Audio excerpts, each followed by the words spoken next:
Et dès que l'enregistrement est parti, on démarre la suite. Parfait. Donc, je vous disais qu'à côté des exercices classiques qui contiennent les rotations des poulies et le déplacement des objets qui peuvent ou non basculer, un autre chapitre, je dirais, qui apparaît dans tous les examens, c'est une analyse et une compréhension du tir parabolique, avec chaque fois, évidemment, non pas une parabole, mais deux. C'est-à-dire que dans tous les exercices d'examen, vous avez toujours deux objets qui bougent. Et donc, voici un exemple. Il n'y a pas de sous-question, donc c'est une question un peu plus ouverte. À l'instant t égale 0, un objet est lancé d'une hauteur de 4000 mètres horizontalement avec une vitesse de 200 mètres par seconde. Au même instant, donc à l'instant t égale 0, un autre objet est lancé avec une vitesse v0, mais qui fait un angle θ avec l'horizontale. Et on veut que la rencontre se passe exactement à 2000 mètres de hauteur. On veut donc que l'interception, ici, se fasse à 2000 mètres de haut. On demande de déterminer la vitesse v0 et l'angle pour que ce soit possible, et puis de déterminer l'instant t et la position x du lieu de rencontre, puisqu'on connaît la hauteur z qui vaut 2000 mètres. Donc il y a deux objets, deux équations du mouvement. On connaît l'équation de l'objet ici, numéro 1, il a une vitesse horizontale, donc son équation en x est simplement sa vitesse 200 fois t. Son équation en z est simplement la hauteur.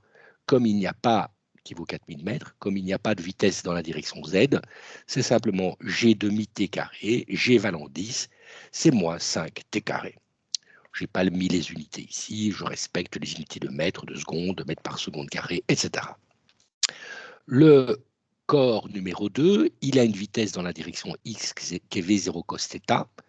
Donc l'équation du mouvement parabolique est x égale la vitesse suivant x fois le temps, donc v0 cosinus θ fois t. Du point de vue z, il a une vitesse dans la direction z, il part de z égale 0, donc v0 sinus θt, c'est la vitesse dans la direction z fois le temps, moins 1 demi de g t carré, g valant 10, donc moins 5 t carré. Écrire déjà ces équations, c'est déjà fondamental, être capable d'écrire dans chaque situation donnée le mouvement paramétrique de la position en fonction du temps. Qu'est-ce qu'on demande? On demande qu'il existe un temps grand T qu'on ne connaît pas, où la hauteur du numéro 1 est égale à la hauteur du numéro 2 et vaut exactement 4000 mètres, 2000 mètres. Pardon. Donc je prends la hauteur numéro 1 de l'objet 1, je sais que c'est 4000 moins 5 t carré, et ça doit valoir 2000. Donc je trouve tout de suite t, puisque 2000 égale 4000 moins 5 t carré. Je vais passer 5 t carré de là, le 2000 de l'autre côté. Bref, je trouve que t carré égale 400, puisque j'ai 4000 moins 2000, ça fait 2000, divisé par 5, ça fait 400, et donc t égale 20 secondes. Donc je sais déjà que le temps d'interception t est de 20 secondes. Il faudra 20 secondes pour que l'objet partant de 4000 mètres arrive à 2000 mètres, et que l'objet, évidemment, qui est en train de le rattraper, soit aussi à ce même instant à 2000 mètres de haut. Donc, j'écris à ce moment-là la position de l'objet numéro 2 doit être la position de l'objet numéro 1 pour que l'objet numéro 2 rattrape le numéro 1. La position de l'objet numéro 2, c'est V0 cos θ fois le temps, qui vaut 20. La position de l'objet numéro 1, c'est 2000 fois le temps, qui vaut 20. Donc je sais d'office qu'en plus, il se rattrape en x égale 4000 mètres. Donc on sait déjà qu'à l'instant 20 secondes, l'objet 1 aura rattrapé l'objet 2 à la hauteur de 2000 mètres et à une position de 4000 mètres. Donc il faut maintenant que ces conditions soient remplies aussi pour l'objet 2, c'est-à-dire qu'il faut que V0 cosinus θ fois 20, comme je l'ai dit, soit égal à 4000. Donc je sais que V0 cos θ, c'est 4000 divisé par 20. Donc V0 cosinus θ vaut 200. Je connais la hauteur z du numéro 2, c'est V0 sinus θ fois t qui est 20, moins 5 fois t au carré, 20 au carré c'est 400. qui doit valoir 2000, puisque je sais que la hauteur du numéro 2 doit être 2000 à cet instant-là, pour que l'objet 2 rattrape l'objet 1. Et donc, je trouve tout de suite que V0 sinus θ vaut aussi 200. Vous voyez, vous avez ici 5 fois 400, ça fait 2000, mais avec un moins. Je fais passer de l'autre côté, ça fait 2000 plus 2000, ça fait 4000. Je divise par 20, ça fait 200. Donc, j'ai V0 sinus θ égale 200, V0 cos θ égale 200. Donc, si je divise V0 sin θ par V0 cos θ, j'obtiens tangente θ. 200 divisé par 200, ça fait 1. Donc, je trouve que tangente θ vaut 1 et que donc θ doit être pi sur 4. Donc, je dois tirer avec un angle de 45 degrés. Comme je connais maintenant l'angle, je vais trouver V0, n'est-ce pas? V0 fois le sinus de 45 degrés qui est racine de 2 sur 2, eh bien, je trouve que comme V0 égale 200 divisé par sinus θ, et que sinus θ c'est racine de 2 sur 2, c'est-à-dire 1 sur racine de 2, je sais que la vitesse est V0 fois racine de 2, donc la vitesse à laquelle le deuxième doit partir est de 282,84 mètres par seconde, et l'angle doit être tiré à 45 degrés pour qu'à 20 secondes, l'objet numéro 2 rattrape l'objet numéro 1 à la hauteur de 2000 mètres, et je trouve qu'à ce moment-là, la position X de la rencontre est de 4000 mètres. Donc l'idée est de voir si vous êtes capable de manipuler sans difficulté l'ensemble des équations du mouvement parabolique. Est-ce que vous avez des questions par rapport à ce petit problème parabolique?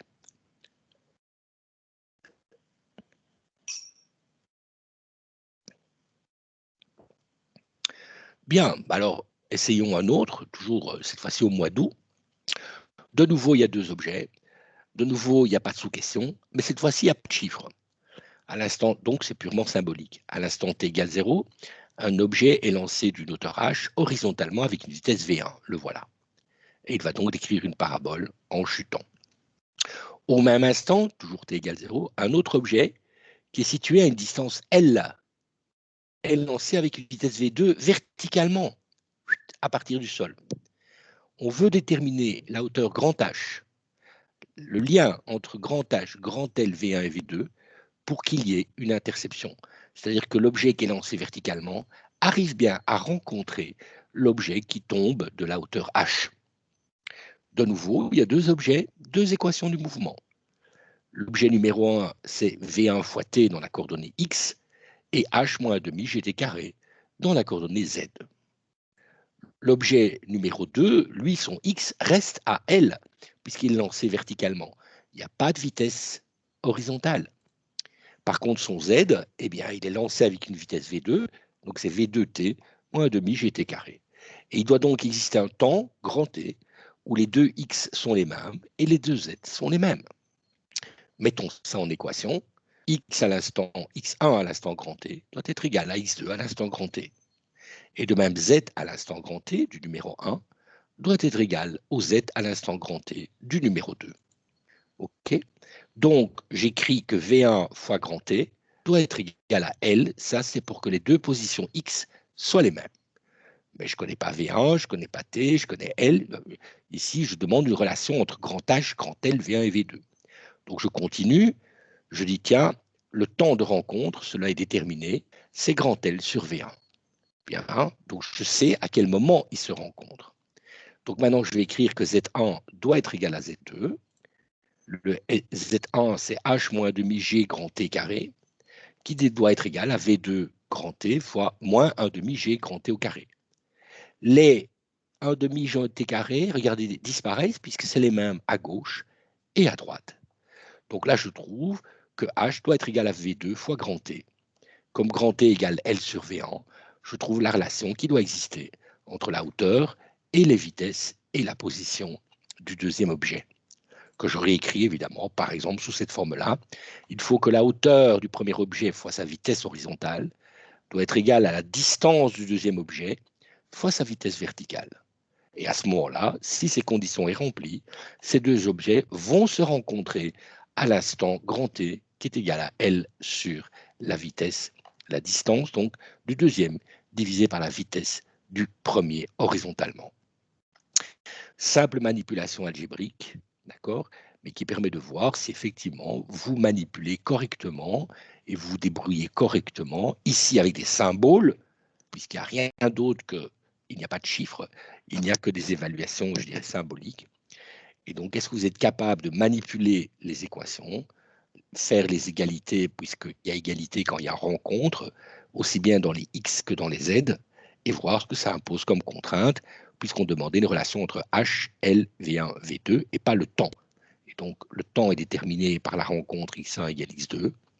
Je remets ce temps dans la rencontre Z1 égale Z2, et je n'ai plus qu'une relation, comme je voulais, entre H, V1, L et V2.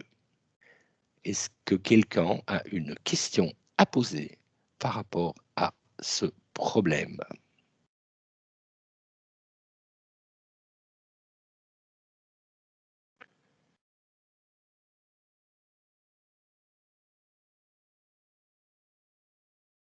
Bien, parfait. Eh bien voilà donc les deux exemples paraboliques. Restent alors après des petites questions qui valent très peu de points et qui sont des questions très rapides. Et donc ça, vous verrez, généralement, on les place en début d'examen, mais vous pouvez évidemment les résoudre à n'importe quel moment. Lisez toutes les questions de telle façon à aborder d'abord les questions dont vous êtes sûr de pouvoir déduire la réponse avant de vous attaquer à des problèmes qui vous paraissent soit plus compliqués ou soit donc, que vous n'avez pas assimilé ou compris directement l'énoncé. Donc, dans chaque examen, vous allez avoir des petites questions qui sont des règles de 3 ou des applications élémentaires des lois de la physique, comme F égale ma. Et donc, voilà les deux petites questions à 2 points. Vous voyez, ça valait rien. Ça valait le tiers d'une question sur les poulies. Ça vaut pas grand-chose, mais ça permet d'accumuler quand même quelques points. Et ce sont des questions élémentaires. Donc, j'ai un graphique ici entre l'accélération et le temps. J'ai une masse de 2 kg qui part d'une vitesse nulle à l'instant t égale 0. Il subit une accélération variable représentée sur le graphique.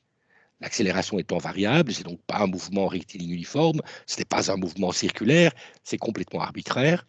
On demande de déterminer la vitesse à l'instant t égale 6. Et puis on dit, on agit avec une force constante après, quand t est plus grand que 6. Et on veut que la force, que l'objet s'arrête en t égale 10. On vous demande de trouver cette force. Donc là, il faut se souvenir de qu'est-ce que c'est que la vitesse par rapport à l'accélération. La vitesse est l'intégrale de l'accélération. La vitesse à l'instant 6 moins la vitesse à l'instant 0 égale l'intégrale de 0 à 6 de l'accélération.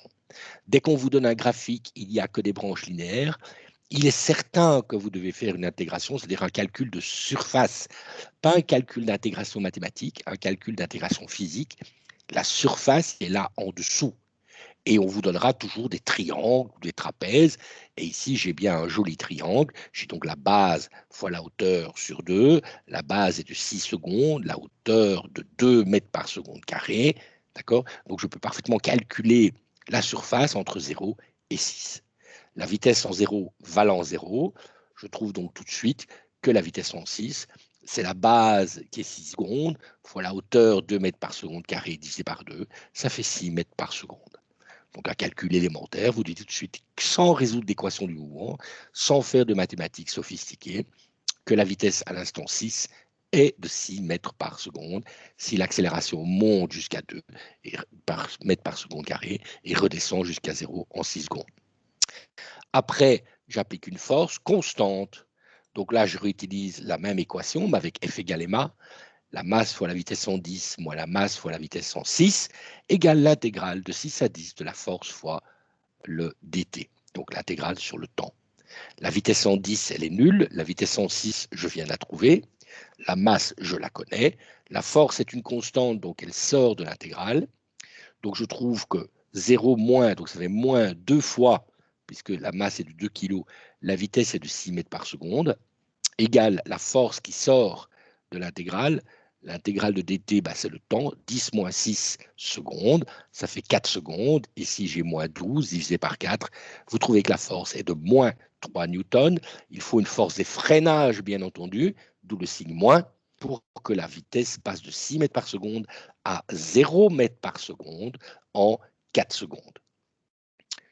Processus élémentaire, manipulation élémentaire, du lien entre l'accélération et la vitesse, du lien entre la force et la quantité de mouvement. Est-ce que vous avez une question élémentaire par rapport à ça? Et ici, c'est 2 points, il y a 2 sous-questions.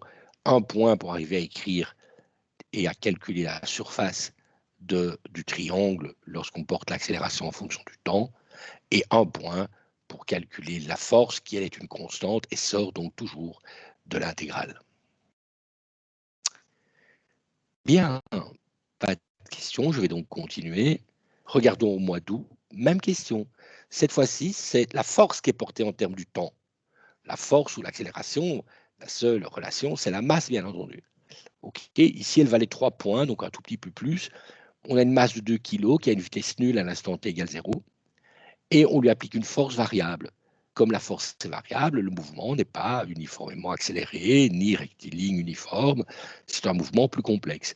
On demande de déterminer la vitesse de la masse en t égale 6, et puis à partir de t égale 6, on veut arrêter la masse en t égale 8, on veut trouver la force constante qui permet de freiner cela. Donc ici, même équation, on part de la quantité de mouvement, n'est-ce pas? La quantité de mouvement 6 moins la quantité de mouvement 0 est l'intégrale de la force entre 0 et 6. Ici, la seule astuce entre 0 et 6, c'est qu'il n'y a pas de surface entre 4 et 6. Il n'y a de surface qu'entre 0 et 4, puisque la force est nulle entre 4 et 6. Donc ici, la base est de 4, la hauteur est de 2, et donc j'ai la vitesse initiale étant nulle, la masse est 2 kg fois la vitesse en 6, égale la base c'est 2 newtons, enfin plutôt la hauteur c'est 2 newtons fois la base qui est 4 secondes, divisé par 2. Donc ici la seule petite astuce, c'est qu'on a glissé entre 4 et 6 secondes une force nulle, donc forcément il n'y a pas de surface, il n'y a pas d'intégrale, l'intégrale est nulle entre 4 et 6. Donc de là je peux trouver très vite la vitesse en 6, 2 divisé par 2 ça fait 1, 4 divisé par 2 ça fait 2, donc la vitesse O6 est de 2 mètres par seconde. On veut freiner en 2 secondes, la force est constante, donc elle va sortir de l'intégrale. On réécrit de nouveau la masse fois la vitesse en 8 moins la masse fois la vitesse en 6 égale l'intégrale entre 6 et 8. La force de frottement étant constante, la force de freinage étant constante, elle va sortir de l'intégrale. L'intégrale de 6 à 8 de dt, c'est juste la durée, c'est-à-dire 2 secondes, 8 moins 6. Et donc, on trouve que la force multipliée par 2 secondes est égale, la vitesse en 8 était nulle, égale moins la masse qui était de 2 kg, fois la vitesse de 2 mètres par seconde. On simplifie, on divise par les secondes, on a des kilogrammes mètres par seconde carré, donc la force est de moins 2 newtons. Et on a fini ce genre de problème. Vous voyez que ici, en simplement 1h19, pas plus, évidemment, c'est moi qui donne la réponse, mais en 1h19, on peut parfaitement résoudre tous les exercices de Q1. Et donc, ici, en plus, je donne des explications. Au niveau technique, ça peut aller très, très vite. Donc, il faut être juste soigneux, déballer les équations, poser le problème de telle façon à résoudre l'énoncé qu'on vous demande, puisque ce seront toujours, je rappelle, toujours des exercices. Il n'y a pas de demande de connaissance de théorie par rapport à l'examen de physique. Et donc ici, l'examen de juin et l'examen d'août, donc de deuxième session, étaient équivalents dans beaucoup de problèmes. On ne change pas trop entre les deux sessions, n'est-ce pas? On ne rajoute pas tout à coup quelque chose. Et donc le chapitre Q1 et le chapitre Q2 peuvent parfaitement être résolus assez rapidement. La seule chose, c'est d'être habitué à lire des énoncés nouveaux qui traitent toujours des mêmes problèmes. C'est-à-dire que nous changeons systématiquement l'énoncé d'un problème, mais la méthodologie est toujours la même. Par exemple, pour les paraboles, vous verrez dans d'autres examens, les corps ne partent pas, par exemple, au même instant.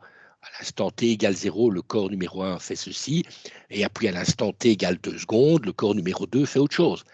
Et donc là, il faut manipuler toujours les mêmes équations, mais en sachant que le corps numéro 2 est parti, par exemple, plus tard. Dans les deux problèmes paraboliques qu'on vous a donnés là, les deux corps partaient au même instant, mais avec des directions, vous voyez, le corps vertical vers le haut alors que l'autre tombe. Ici, vous avez une fois l'accélération, une fois la force, dans un schéma qui est un schéma rectiligne. Dès que vous avez ça, ce dessin, vous devez savoir immédiatement qu'il faut faire une intégrale, c'est-à-dire un calcul de surface. Mais bien entendu, les signes sont importants, n'est-ce pas? Si vous trouvez une force positive de 2 newtons, c'est qu'il y a un problème. La force doit être d'une freinage. Donc la force doit être négative. Et donc l'assistant qui va corriger cet examen, si vous avez mis plus de newtons, probablement va vous mettre seulement 2,5 sur 3, parce que là, il y a un petit détail qui indique que quand même, lorsque on applique une force constante, la vitesse doit augmenter et pas diminuer. Donc la force constante doit être négative pour que la vitesse diminue. Vous voyez, tous ces petits détails comme ça qui permettent de voir si vous avez un raisonnement logique et déductif, puisque je vous rappelle, tout ce cours de physique est basé sur l'introduction des lois de la nature, des lois fondamentales que les êtres humains ont découvertes au cours des siècles, et d'appliquer une forme de, enfin pas une forme, d'appliquer un raisonnement logique et déductif lorsqu'on est devant une situation qui est un énoncé de problème et qui vous permet de dire qu'est-ce qui va arriver dans le futur par calcul. Voilà, j'ai terminé la révision des examens pour Q1 et pour Q2. Et donc, soit vous avez des questions maintenant, soit on se voit demain à 13 h, ou cette fois-ci, comme je l'ai dit, je réponds à vos questions. Donc là, j'allumerai ma caméra, comme ça vous me voyez, et j'écoute vos questions que vous posez oralement ou que vous m'envoyez des fichiers. Ça, c'est à votre convenance. Si vous avez même envie de préparer ça, vous pouvez même m'envoyer les questions aujourd'hui. Si vous voulez traiter de tel examen, comme ça je le prépare, je le montre. Alors, Manon me pose la question. Les étudiants qui passent Q1 et Q2 ont le même temps? Oui. Oui, puisque en fait, non, vous n'avez pas. L'examen va durer entre 3 et 4 heures. Donc, il y a la différence entre 3 et 4 heures dépendra des décisions du gouvernement, puisqu'en janvier, vous avez vu que vous n'aviez eu que 3 heures. Alors, effectivement, si vous avez 3 heures ou 4 heures, je vais changer le nombre de questions. Hein, ça paraît logique. Si vous avez 3 heures, eh bien, vous aurez moins de questions que si vous en avez 4. Mais les étudiants Q1 et Q2, c'est à vous de choisir si vous répondez à Q1 et Q2. Ça dépend de qu'est-ce que vous avez fait en Q1 en janvier et qu'est-ce que vous avez fait et qu'est-ce que vous pouvez faire en Q2 en juin. Et donc là, je dirais, c'est à vous à estimer. Donc j'ai déjà expliqué 50 fois aux étudiants de VT que par exemple, s'ils ont fait 8 sur 20 au Q1 en janvier et qu'ils sont sûrs de leur coup, ils doivent abandonner cette cote de telle façon à ce qu'en présentant uniquement le Q2 en juin, qu'ils sont certains d'avoir un 12 ou un 13 sur 20, moi, je mettrai la moyenne partout. Vous voyez? Mais ça, c'est un risque gigantesque parce que si vous ratez Q2, alors ben voilà, je ne peux rien faire pour vous. Donc, c'est à vous à estimer si vous voulez faire Q1 et Q2. Mais effectivement, les étudiants qui ont réussi Q1, et malheureusement vous êtes très peu nombreux vu les conditions, qui auraient réussi Q1, eh bien ont 4 heures ou 3 heures pour faire rien que le Q2. C'est tout à fait vrai. Est-ce que j'ai répondu à ta question, Manon? Voilà. Est-ce qu'il y a d'autres questions? Donc, je vous dis, envoyez-moi vos questions si vous en avez, ou sinon on se retrouve demain à 13 h, où je laisse ouvert la caméra et le champ de discussion à tout le monde. Parfait, bien on se retrouve demain 13 h.